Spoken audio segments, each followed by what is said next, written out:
নমস্কাৰ বন্ধু বান্ধৱীসকল Dimple Patgiri education YouTube চেনেলটোলৈ আপোনালোক সকলোকে স্বাগতম জনাইছোঁ। আজিৰ এইটো ভিডিঅ'ত আমি আলোচনা কৰিম ৰিজাৰ্ভ বেংকৰ ওপৰত। তো আহক আজিৰ ভিডিঅ'টো আমি আৰম্ভ কৰোঁ।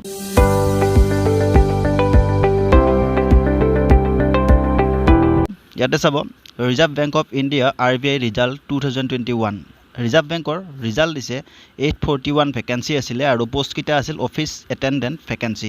তো ইয়াৰে ৰিজাল্ট দিছে আপোনালোকক মই ডিটেইলছখিনি দি আছোঁ, কেনেদৰে ৰিজাল্টটো নিজৰ চাব পাৰিব নিজৰ মোবাইলতে, সকলোখিনি মই আপোনালোকক ভালদৰে বুজাই দিম।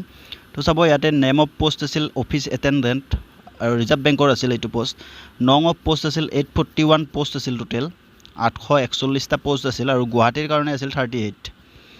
ইয়াৰ অনলাইন এক্সাম হৈছিল, অনলাইন টেষ্ট হৈছিল আৰু এক্সামিনেশ্যন ডেটটো আছিল 9 আৰু 10 এপ্ৰিলত হৈছিল।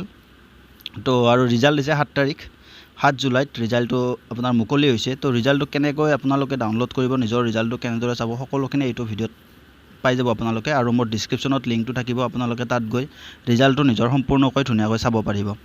তো আজিৰ ভিডিঅ'টোত এইখিনিয়ে আছিল, কেনেদৰে ৰিজাল্টটো আপোনালোকে ডাউনলোড কৰিব। ডিছক্ৰিপশ্যনত যাব, যাই কিনে তাতে এটা লিংক পাব, সেই লিংকটোত ক্লিক কৰিব, ধুনীয়াকৈ আপোনালোকৰ ৰিজাল্টটো তাত চাব পাৰিব। তো আজিৰ ভিডিঅ'টোত এইটোৱে আছিল, ধন্যবাদ।